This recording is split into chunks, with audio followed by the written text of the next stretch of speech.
So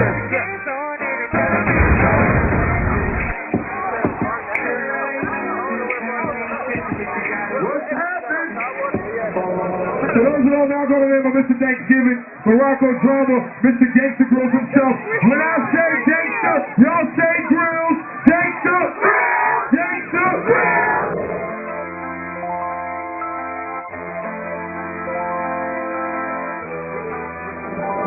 Definitely an honor for me to be here. You know, me being an HBCU alum myself and whatnot. I went to Clark Atlanta University, so it's good to see y'all here and, you know, celebrate heritage, community, and, you know, individual and whatnot. It's definitely family, so, you know what I mean? I want to put that out there and express, you know, it's good for me to be up here and be at Norfolk State and enjoy y'all homecoming with y'all.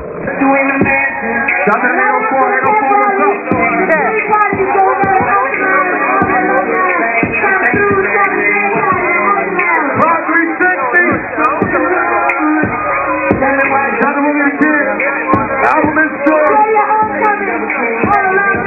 Thanks for letting us do this interview with DJ Drama. All right. No problem. Definitely did this thing earlier today at the pep rally, so everybody was hyped. First thing I want to ask you, what made you make your very first mixtape? I know it was DJ SNS, and a lot of people, you know, want to get started in the industry. What gave you that start to make that mixtape? You kind of just gave away the answer, but I just wanted to do what everybody else was doing at the time.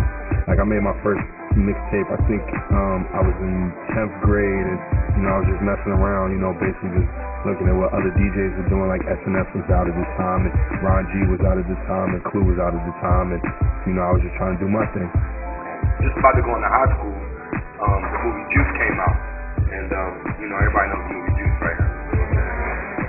It came on last night, actually, and that was the first time for me that I had, you know, I'd always been into hip-hop, like, but that was the first time that on a big screen that I really got to see, you know, DJs do their thing, you know what I'm saying? And in Philly, you know, we had a lot of real, like, big DJs, like people like Jazzy Jeff, but I was taken aback, and that's really how I was like, you know, that's something I might want to try to do. Now, did Omar Epps' character in Juice make you really want to DJ as far as that was like the I'ma do it once you saw that?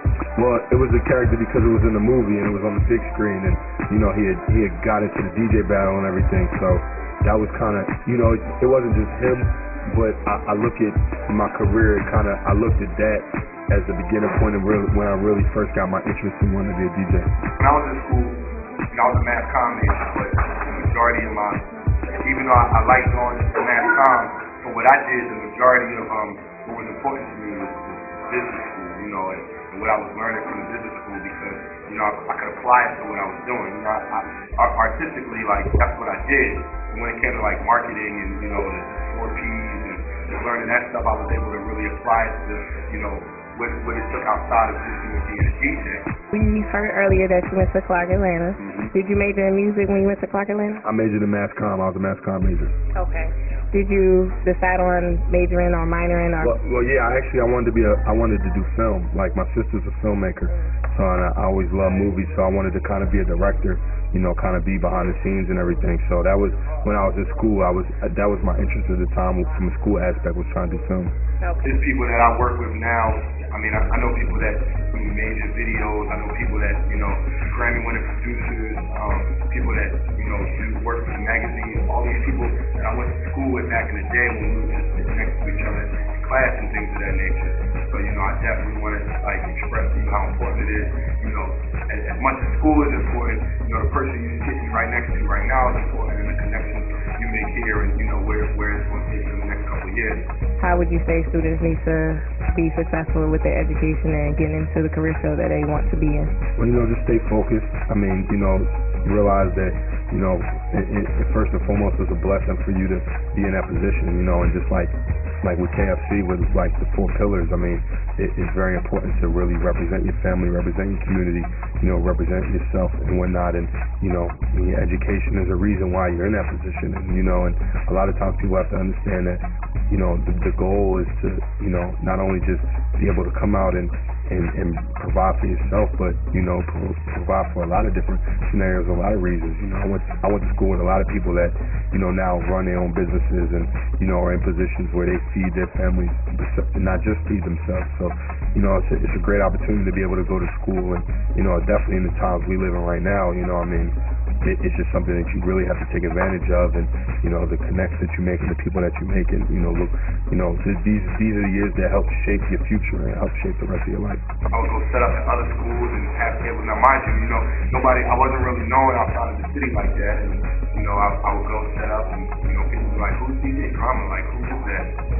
And I'd be behind the table, and I'd be like, I don't know, he told me to be here, I work for him, you know what I'm saying? You know, people, you know, sometimes you act funny, but it's somebody like, that's my product, you know what I'm saying? If I was telling my work for the guy, never seen him before, blah, blah, blah. So, you know, that's how I kind of got my name out there. Around that same time, I got a phone call from this guy named Jason Jeter, who called me and said, I got this new artist that I want to bring by your house. So we just got a deal with Arista, and we got the song out with Beanie Siegel right now, and I want to bring him through. I said, all right, cool, what's his name? He said his name is T.I.P. How could an artist, upcoming artist, I know you worked with T.I. and Jeezy when they first came out, how could someone go about getting on one of the mixtapes? A lot of times I tell artists, you know, you'll be surprised, because if you're doing what you're supposed to be doing and you're hot, I'm going to come to you before you necessarily have to come to me. You know? As far as advice for any DJs, how did you stay successful when you first started up to now? You know, I stayed consistent. You know, I stayed putting quality projects out. You know, I just stayed, you know, tried to stay relevant and, you know, stay ahead of everybody else. And, you know, it's a million people that want to be in a position I'm in or want to do what I do. So, you know, you really gotta go 100 miles per hour, and, you know, I love what I do, so, you know, I don't have any problem doing it all the time. Hey, what up? It's the one only Mr. Thanksgiving, Baracko Drama, Mr. Gangster himself, DJ Drama, affiliate, Grand Hustle. On behalf of KFC Prod 360, you watching NSU-TV, man. Pay attention.